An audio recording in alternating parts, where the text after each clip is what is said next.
Kanalıma hoş geldiniz. Bugün sizlere menekşeleriniz eğer çiçek açmıyorsa nasıl çiçek açtırılır? Bununla ilgili çok önemli püf noktalardan bahsedeceğim. Hemen elimde yeni aldığım bir menekşem var. Aldığım zaman çiçekleri hafif solgundu ve bir hafta içerisinde bu hale geldi. Bu sıkça karşılaştığımız bir durum. Menekşe bakımında şimdi sizlere yeni bir menekşe aldıysanız bu menekşe bakımı nasıl olmalı? Bununla ilgili sizlere 2 tane püf noktadan bahsedip menekşelerimizin uzun ömürlü olması için bir takım işlemler yapacağız. Öncelikle menekşelerin bol bol çiçek açabilmesini kolaylaştıracak, düzenli aralıklarla verebileceğiniz bir sıvı bitki besini tarifi vereceğim. Gördüğünüz üzere menekşelerim şu anda bol çiçekliler. Hemen sizlere menekşelere çiçek açtıran önemli sıvı bitki besini tarifine geçelim.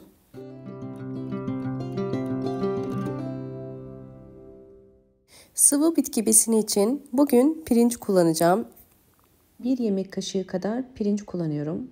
Bakın bu şekilde ve üzerine alabildiği kadar su koyacağım. Sizler pilav için hazırladığınız tuzsuz pirinç suyunu da kullanabilirsiniz. Biraz karıştırıp 30 dakika bunu bekleteceğim. İkinci yönteme geçelim. İkinci yöntem için aloe vera jeli kullanacağım. Aloe vera bitkisi evdeki bütün çiçeklerinize gübre yaparken aloe vera suyu verebilirsiniz. Bakın içerisinde böyle bir sarı su var. Sarı su aktıktan sonra küçük dilimlere ayırıyorum.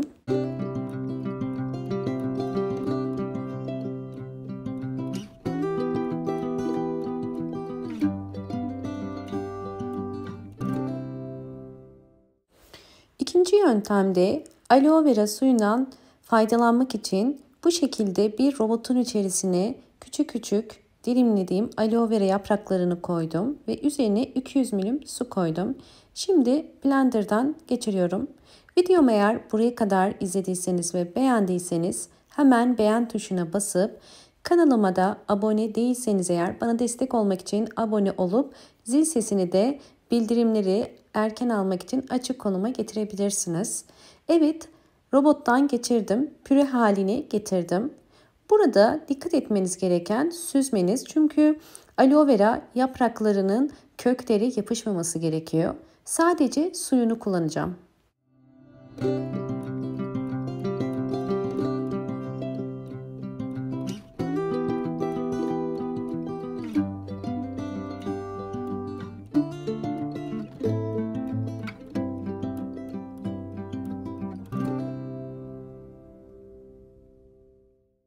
Evet, ilk olarak daha önceden 30 dakika beklettiğim pirinç suyunu süzüp bir cam sürahinin içerisine koyuyorum.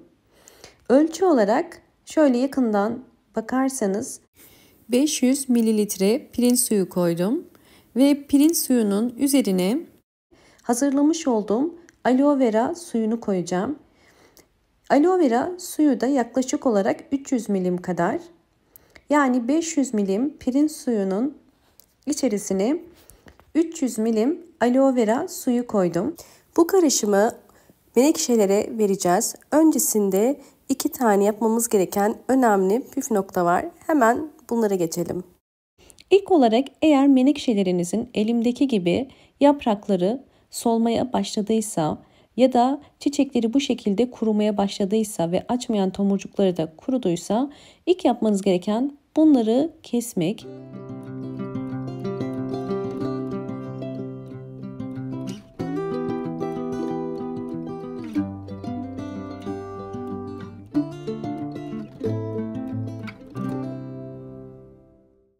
Evet, görüyorsunuz, bakın bunlar benim kestiğim menekşeler ve şimdi bunları bir kenara alıyorum. İkinci püf noktaya geçelim. Eğer yeni aldığınız menekşe bu şekilde toprağa gövde kısmı çok gömülüyse bu menekşeler için bir dezavantaj.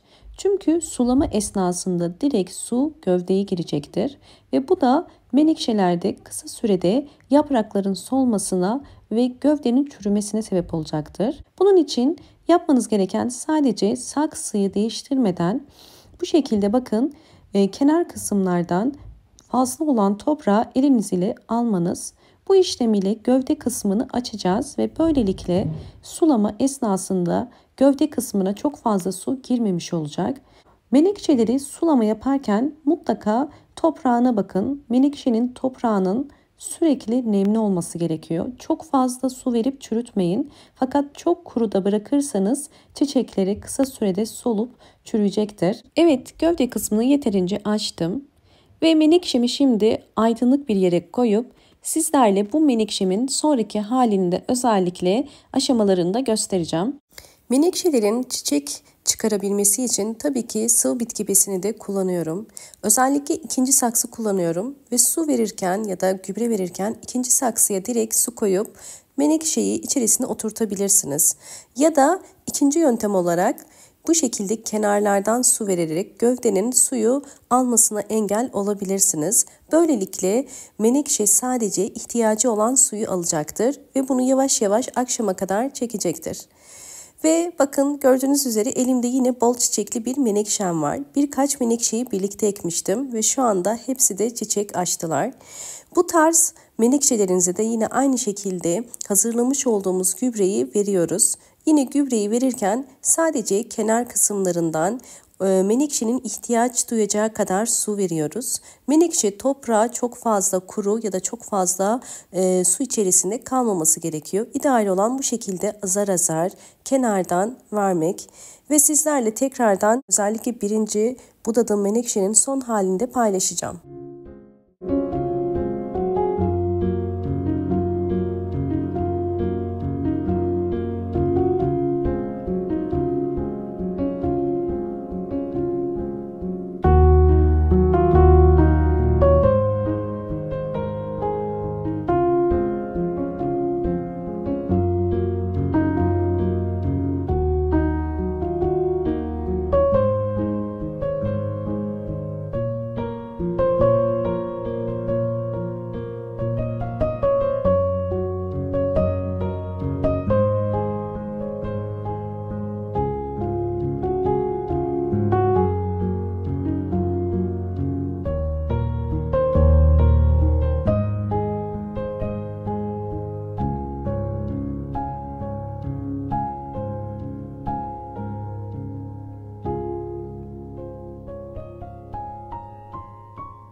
Umarım bu videom sizler için faydalı olmuştur. Eğer videomu buraya kadar izleyip beğendiyseniz hemen beğen tuşuna basıp kanalıma da abone değilseniz eğer bana destek olmak için abone olabilirsiniz.